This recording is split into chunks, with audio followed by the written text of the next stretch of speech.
नमस्कार मित्रों, मेरे चैनल हिंदू धर्म सप्रमाण पे आप सबका स्वागत है। अब पिछले अंक में आपने देखा था कि श्री राम का देह त्याग कैसे हुआ। अब वैसे ये बहुत ही ज़्यादा स्तंभित कर देने वाली घटना है, क्योंकि श्री राम कौन थे? साधारण मानव तो थे नहीं। भाई आप ये देखिए कि एक प्रसिद्ध सूर्य वंश, इक्ष्वाकु वंश, उसके सबसे प्रसिद्ध राजा श्री राम, सूर्य कुल के सूर्य, भारत के प्रथम चक्रवर्ती सम्राट, मर्यादा पुरुषोत्तम, न जाने कौन कौन सी उपाधियां उनके पास थी, और उनकी लोकप्रियता और प्रसिद्धि का आलम यह है कि 7000 वर्ष बीतने के पश्चात भी उनकी लोकप्रियता घट नहीं रही बल्कि बढ़ ही रही। खैर, ये कथा तो समाप्त हो गई, किंतु आपके मन में एक जिज्ञासा तो हुई, बाकी रही होगी कि श्री राम और उनके तीनों भाइयों के देह त्याग के पश्चात अयोध्या का क्या हुआ। क्योंकि वाल्मीकि रामायण, तुलसी रामचरितमानस सब में लिखा हुआ है कि अयोध्या उजड़ गई, सुनसान हो गई। वाल्मीकि रामायण में तो ये तक लिखा है कि श्री राम के बाद अयोध्या में कोई सांस लेने वाला जीवित प्राणी नहीं बचा। तो आइए हम पहले यही देख लेते हैं, फिर दूसरे खंड में हम ये देखेंगे कि उनका वंश कैसे चला और आज की क्या स्थिति है। जितना मालूम है, जितना अपन पता कर सके बताऊं, क्योंकि ये प्रश्न बार बार उठता है। सुप्रीम कोर्ट में भी जब कहा गया कि श्री राम काल्पनिक थे, तो उसमें बात उठी कि अगर वास्तविक थे तो उनका वंश कहीं होना चाहिए, आज तो कहाँ है। तो अब इस बारे में हम थोड़ी सी चर्चा कर लेते हैं। देखिए, अयोध्या का मैंने आपको बताया था कि श्री राम के साथ साथ अनेक लोग सरयू में डूब मरे, अनेक लोगों का किनारे खड़े खड़े हार्ट फेल हो गया। उसके बाद जो शेष लोग बचे, उन्होंने धीरे धीरे करके अयोध्या नगरी छोड़ दी। इसके दो प्रमुख कारण थे।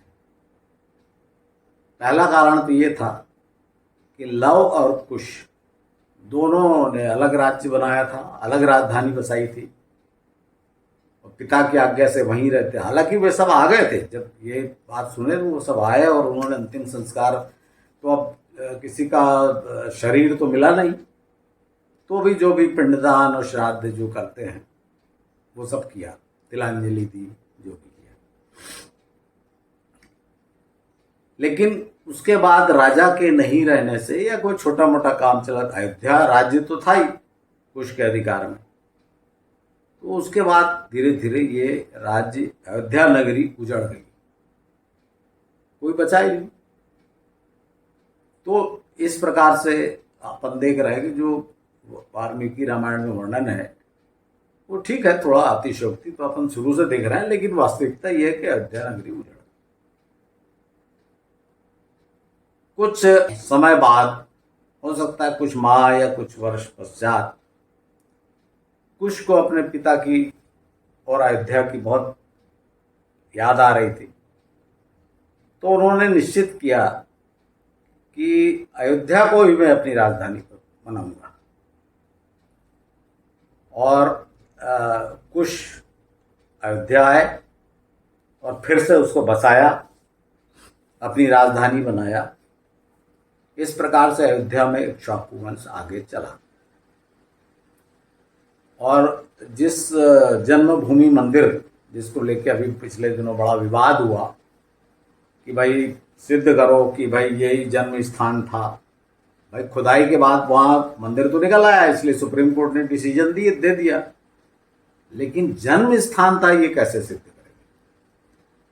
तो इसमें मुझे इतना ही कहना है कि पहला मंदिर अपने महान पिता की याद में, उनके स्मृति चिन्ह के रूप में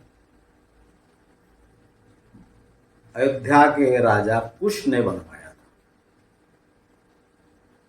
और वो निश्चित रूप से जहाँ राम रहते होंगे, कोई जरूरी नहीं, मैं ये कोई दावा नहीं कर रहा हूँ कि जहाँ वो जन्म हुआ होगा, लेकिन जहाँ वो रहते होंगे, जो उनका महल था, वहां पर ये मंदिर बना। अब मानने का जहां तक सवाल है, मैं आगे इस पे क्या बोलूं, लेकिन मानने की जो बात है भाई, माने जाने ही तो सब कुछ है ना। अब अच्छा, एक मैं आपको उदाहरण देता हूं कि हम लोग पोरबंदर जाते हैं, जब भी गुजरात यात्रा पे जाते हैं तो पोरबंदर बीच में पड़ता है द्वारका और सोमनाथ के। तो पोरबंदर जाते हैं, वहां पे महात्मा गांधी का तो देखते हैं, उनका हवेली जहां उनका जन्म हुआ था। अब एक कमरा है जहां लिखा हुआ है महात्मा गांधी जन्म स्थान, और वहां पे चूने से लाइन खींची गई है, मार्किंग की गई है कि यहाँ पे महात्मा गांधी के जन्म हुआ। अब बताइए इसका क्या प्रूफ है? कोई सबूत है? नहीं है। लेकिन चूंकि अभी अभी की बात है, आप बोलोगे यार ऐसा कैसा, लेकिन आप बताइए वास्तविकता में ये मार्किंग में और राम का जन्म हुआ उस मार्किंग में क्या अंतर? भाई आप कल्पना या नहीं मानना, कोई हॉस्पिटल से सबूत या फोटो खींच के थोड़ी रखेगा। ये तो हर एक के बारे में कहा जा सकता है, मोहम्मद साहब के बारे में कहा जा सकता है, और ईसा के बारे में कहा जा सकता है, सबके बारे में कहा जा सकता है। तो मान्यता जो होती है लोगों की, वो प्राचीन काल से चली आती, वो एक दिन में नहीं बनती। तो अगर कुश ने वो पहला मंदिर बनवाया और उसके कारण लोग मानते थे कि यहां पे राम का जन्म हुआ, तो उसमें लोगों को आपत्ति क्यों? फिर भी मैं आपको ये बताऊंगा कि जब कुश के बाद उनका पुत्र हुआ अतिथि, वो बना राजा। अब मैं आपको पूरी वंशावली नहीं बताऊंगा, लेकिन महाभारत युद्ध में यहाँ के राजा की चर्चा है। अयोध्या के राजा का नाम था बृहदबल, और वे कौरवों की तरफ से लड़ते हुए अभिमन्यु के द्वारा मारे गए। और वो जो मैंने आपको एक बार बताया था, प्रोफेसर सुभाष काक, तो उनके द्वारा जो वंशावली बताई गई है उसमें वो 95th किंग थे। तो यहां तक तो वो है वंशावली, किंतु इसके आगे का जरा नहीं मिलता, क्योंकि हो सकता है देहराज या वो उन्होंने छोड़ दिए हैं, उसके बाद वंश वालों ने कहीं और राजधानी बसा ली। ये मैं क्यों बोल रहा हूँ, मैं आपको आगे बताऊंगा। तो अयोध्या पुनः उजड़ गई महाभारत युद्ध के पश्चात। अब महाभारत युद्ध के पश्चात उजड़ी, तो बीच में और कोई राजा आ गया होगा, बसा लिया होगा, तो उसका महत्व तो नहीं था। लेकिन हुआ क्या कि जो वर्णन अपने पास उपलब्ध है उसके अनुसार ईस्वी पूर्व 57 में जब राजा विक्रमादित्य उज्जैन के सिंहासन पे बैठे, तो कुछ वर्ष राज करने के बाद, जब समझ लीजिए कि ईस्वी पूर्व होगा या जस्ट पश्चात होगा, ईस्वी सन में होगा, उस समय वो अपनी तीर्थ यात्रा, जब उनको थोड़ा वृद्धावस्था आ गई तो वो तीर्थ यात्रा पे निकले उज्जैन से। तो वे एक ऐसे वन में पहुंचे जहां एक नदी भी बह रही थी। तो उन्होंने अपनी सेना को बोला यहाँ पड़ाव कर लो।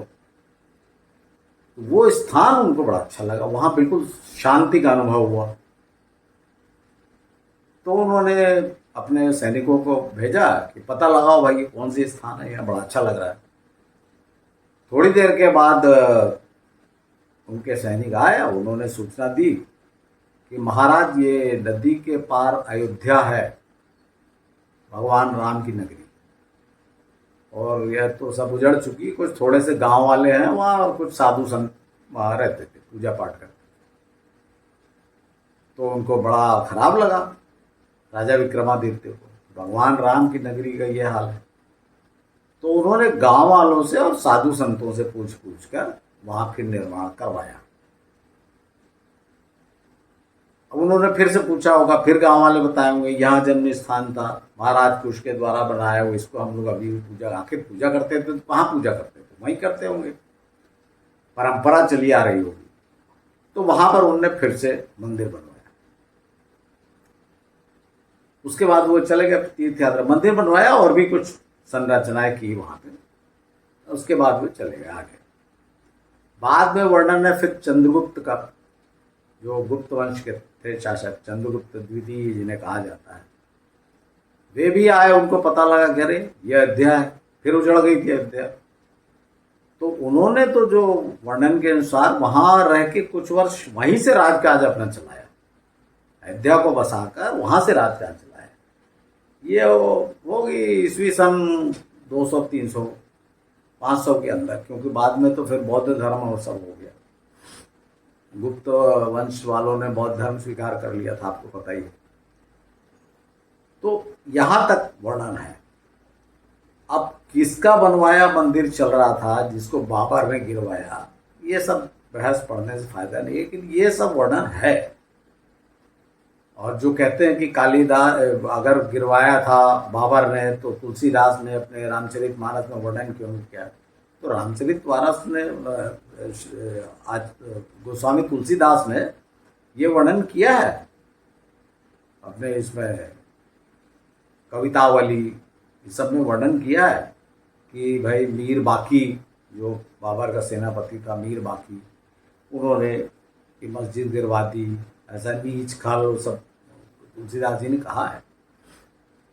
खैर मैं इस विवाद में अब हल हो गया, इसमें नहीं पढ़ना चाहता, मैं तो आपको बता रहा हूँ कैसे उजड़ा क्या हुआ। अब जो मैंने आपको बताया कि इसके बाद जो पांडवों के युद्ध जीतने और बृहद बल के मारे जाने के बाद हो सकता है पांडवों का राज्य हो गया हो अयोध्या पर, तो कुश के जो वंशज रहे होंगे उन्होंने अयोध्या छोड़ दी। अब आज कहाँ है?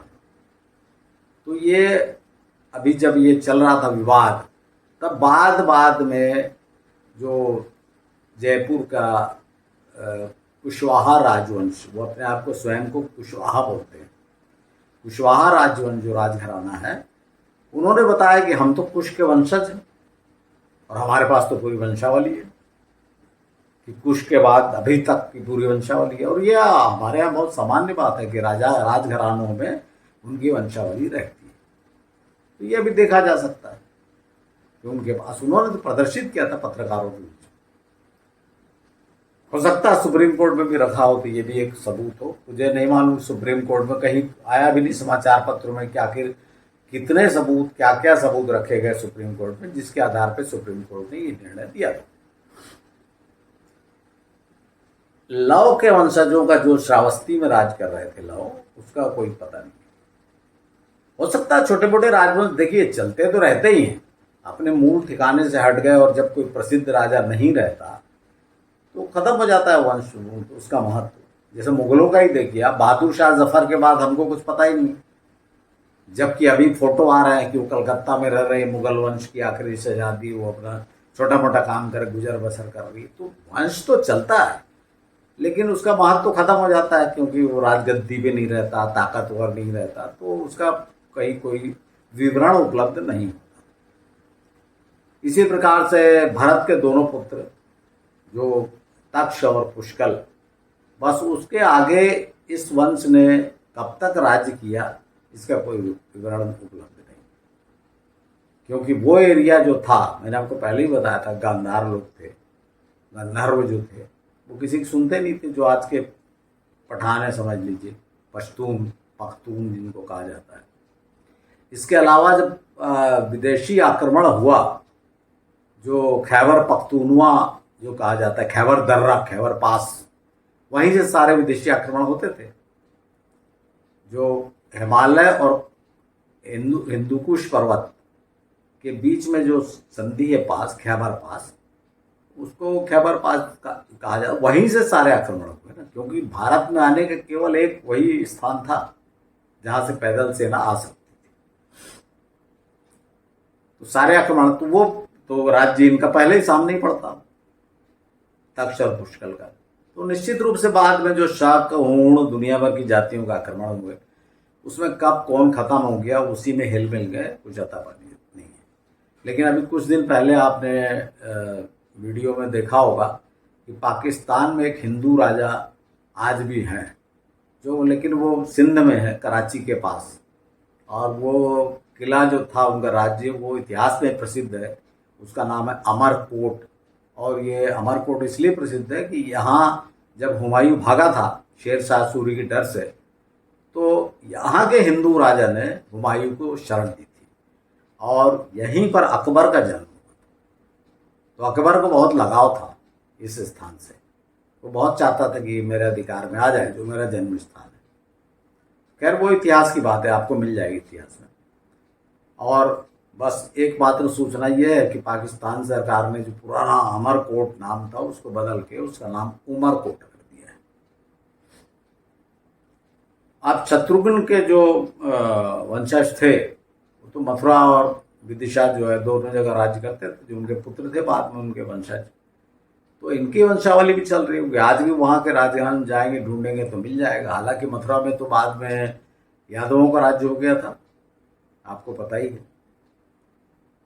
तो ये जो इनका राज्य था लक्ष्मण के पुत्रों का, लक्ष्मण के पुत्रों का राज्य, एक तो जो बड़ा पुत्र था चंद्रकेतु, जिसे मल्ल भी कहा जाता था पहलवानी का, ये मल्ल वंश बड़ा प्रसिद्ध है। और ये मल्ल वंश की जो मैंने जो देखा है, पता किया, तो ये वर्तमान में गोरखपुर के पास है मल्ल वंश। और इसमें एक सूचना और है कि जब मैं नेपाल गया था तो वहाँ पे जो पुराना पाटन दरबार स्क्वायर जिसे कहा जाता है, टूरिस्ट देखने जाते हैं, तो पाटन दरबार स्क्वायर का इतिहास ये है कि ये मल्ल वंश की राजधानी थी। तो अब मल्लों की राजधानी अगर थी तो उसका सीधा सा मतलब है, देखिए गोरखपुर से नेपाल बॉर्डर लगी हुई है वहाँ से, इसका सीधा सा मतलब है कि जब मुस्लिम आक्रमणकारियों का दबाव बढ़ा होगा तो मल्ल वंश वहाँ माइग्रेट कर गया होगा और उन्होंने अपना राज्य वहाँ बना लिया होगा। अब रहा सवाल दूसरे पुत्र का, अंगद। तो अंगद ने अपनी राजधानी अंगदिया बनाई थी। ये आज भी जो बिहार का भागलपुर है, वहाँ के लोग मानते हैं कि अंगद की राजधानी अंगदिया यही है, भागलपुर। तो भागलपुर मुंगेर का जो इलाका है इसे ही अंग देश कहा जाता है। और आपको फिर से मैं स्मरण दिला दूं कि दुर्योधन ने कर्ण को यहीं का राजा घोषित किया था, अंग देश का। तो इस प्रकार से मित्रों जितना मालूम है, और इसमें मैं आपको बताया ना कि ये सब आप, जैसे मैं और एक चीज आपको बताना चाहता हूँ, ये जब मैं जोधपुर गया था तो जोधपुर के किले में भी वंशावली टंगी हुई है। तो वे भी अपने आप, जोधपुर के पताका देख लीजिए, सब देख लीजिए, वे भी अपने आप को सूर्यवंश का कहते हैं। और वहां पर उनकी वंशावली लिखी है, और उनने जहां तक शत्रुघ्न से अपना नाता जोड़ा है। तो मतलब कहने का सिर्फ मतलब ये है, वो तो आप जाके आप भी देख सकते हैं, लेकिन कहने का सिर्फ ये मतलब है कि वंश तो चलता रहता है, वंश खत्म नहीं होता, और उसका महत्व तो खत्म हो जाता है, वो अलग बात है। वंश तो चलता रहता है। तो काल्पनिक वाली जो बात पर मैं बोल रहा हूँ कि वंश तो चलता रहता है। अब उधर रावण का देखिए, विभीषण तो रहा, उसके बाद विभीषण के बाद निश्चित रूप से रावण के जो छोटा पुत्र था वो राजा बना होगा। तो आज भी जो रिसर्चर हैं, जो श्रीलंका सरकार भी उसमें सहयोग दे रही है, तो एक क्षेत्र में जो आदिवासी भी नहीं कहा जा सकता, एक कबीला है, वो अपने आप को रावण का वंशज बोलता है, वो रावण के वंशज है। वहां पे और भी है, एक और कबीला है, वो उसका कहना है कि हनुमान जी इस पर्टिकुलर डेट को हमारे आते हैं। और एक महिला लगभग 40-45 वर्ष की महिला है, वे तो अपने आप को शूर्पणखा का पुनर्जन्म बताती है। और वहाँ श्रीलंका में उनकी बहुत मान्यता भी है, प्रसिद्ध महिला है वहाँ की।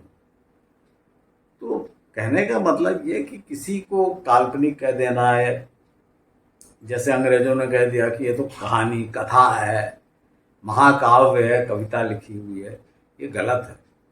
ये हमारा इतिहास है, और ये इतिहास भी कोई छोटे मोटे आदमी का नहीं है। ये उस आदमी का है जो भारत का पहला चक्रवर्ती सम्राट, और जिसके नाम से आज 7,000 साल भी मतलब विवाद होते हैं, और जो सबसे प्रसिद्ध व्यक्ति इस धरती पर हुआ, ये उसकी कथा है। और इसलिए ये भारत का इतिहास है, ये कहीं से काल्पनिक और ये सब नहीं है।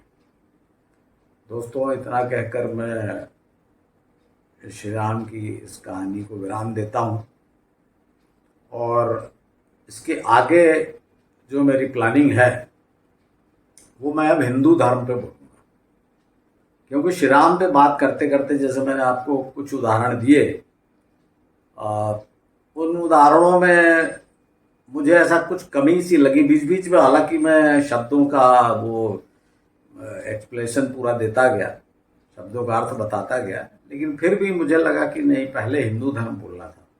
लेकिन मैं सबसे पहले श्री राम के बारे में बताने से स्वयं को रोक नहीं सका, क्योंकि वे आज भी प्रासंगिक हैं। तो मेरा तो जो योजना थी मेरी कि मैं इसके बाद श्री कृष्ण बोलूँगा, इतिहास के दूसरे प्रसिद्ध व्यक्ति, लेकिन फिर मैंने सोचा कि फिर वो गड़बड़ हो जाएगी, तो इसलिए पहले हिंदू धर्म बताते चलो।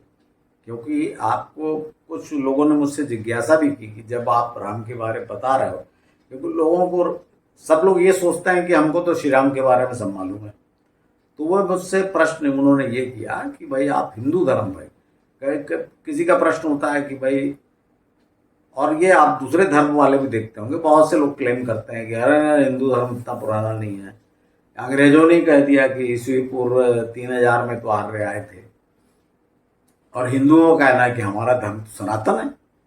सनातन है मतलब हमेशा से। तो इन दोनों के बीच में जैसे हमारी जो हम लोग का जो चल रही है तरीका, कि हमको ये सर्च करना है कि एक्चुअली में हिंदू धर्म स्टार्ट कब से हुआ। क्योंकि देखिए, धर्म, हिंदू और सनातन 3 शब्द अलग अलग हैं। तीनों शब्द की विवेचना से मैं स्टार्ट करूंगा। ये जरूरी क्यों है? इसलिए कि ऋग्वेद जो विश्व की सबसे प्राचीन पुस्तक है, हिंदू धर्म की नहीं, उसमें हिंदू शब्द नहीं। तो फिर हिंदू शब्द कहाँ से आया? उसमें कई, आप लोग बोलेंगे, कई मुस्लिम जो लोग रहते हैं वो क्लेम करते हैं कि अरे इनका तो धर्म का नाम ही नहीं था, हमने नाम दिया। तो ऐसे बहुत सारे विवाद हैं। तो अपन इसी को, जो अपना तरीका है कि सबूत के साथ विश्लेषण करके देखेंगे कि इनके अर्थ क्या है। यहाँ से स्टार्ट करके पृथ्वी की रचना कैसे हुई, क्या हिंदू, और आए कहाँ से आर्य। जैसे ये तो सबने मान लिया कि आर्य कहाँ से आए, आर्य बाहर से आए सब, लेकिन कहाँ से आए? और आर्य अगर बाहर से आए तो यहाँ जो सभ्यता थी, द्रविड़ सभ्यता, जो मोहनजोदड़ो की सभ्यता कही जाती है, हड़प्पा सभ्यता, वो कहाँ से आई? इन सब पे बहुत बृहद चर्चा। और उसके बाद हिंदू धर्म धीरे धीरे धीरे धीरे, आपको तो पता है कितना बड़ा है, कि भाई आज की स्थिति का, आज जो हिंदू धर्म अपन कहते हैं, वो इस मतलब यहाँ तक कैसे पहुंचा, ये देखना। उसके बाद जो हिंदू धर्म का दर्शन, ये नहीं कि पूजा पाठ और ये कर लिया और बता दिया कि चोटी जो है वो एंटीना, वो सब, ये सब बकवास है। अपन इसके ये देखेंगे कि जो हिंदू फिलॉसफी कहते हैं इसको, और उसमें क्या क्या चीजें आएंगी। देखिए, वेद और पुराण तो है ही है, लेकिन उपवेद भी है ना, धनुर्वेद है, आयुर्वेद है, ज्योतिष विज्ञान है, बहुत सारी चीजें, और बहुत से ऐसे रहस्य हैं, जैसे कुंडलिनी जागरण। भैया होता क्या कुंडलिनी है? वो सर्पाकार कुंडली है। तो आप शरीर में खोजो, किसी डॉक्टर से पूछो जो डिसेक्शन करता है, वो बोले ऐसा कोई सर्पाकार। तो बात क्या है? क्योंकि आप पहले ही मैंने जो बताया था प्रिंसिपल, कि अगर आप इसको गलत मान के छोड़ दोगे तो आप सत्य तक नहीं पहुंचोगे। तो छोड़ नहीं देना है, और सही मान के भी नहीं बढ़ जाना है। आपको खोजना है सत्य है क्या। उसके बाद जैसे पतंजलि का अष्टांग योग, ये योगा करते हैं सब लोग, घूमते रहते हैं, तो है क्या भाई? क्यों इतना जरूरी है, और क्यों इतना प्रसिद्ध हो रहा है? और क्या यही बस एक चीज है? फिर अष्टांग योग क्या होता है? मोक्ष पे बात करेंगे, मोक्ष कैसे मिलता है, आत्मा है कि बहुत सारे चीज है। और फिर जितने प्रसिद्ध प्रसिद्ध तीर्थ स्थान है, क्यों यहाँ है, सप्तपुरियाँ क्या है, चार धाम क्या है, 51 शक्तिपीठ क्या है, इस सब पे चर्चा करूंगा। और इसमें तो आराम से 100-200 एपिसोड तो बनेंगे। तो मैं धीरे धीरे इसका प्रयत्न करूंगा कि 1 बाय 1 सीरियल नंबर से लिया जाए, जिसमें गड़बड़ ना हो।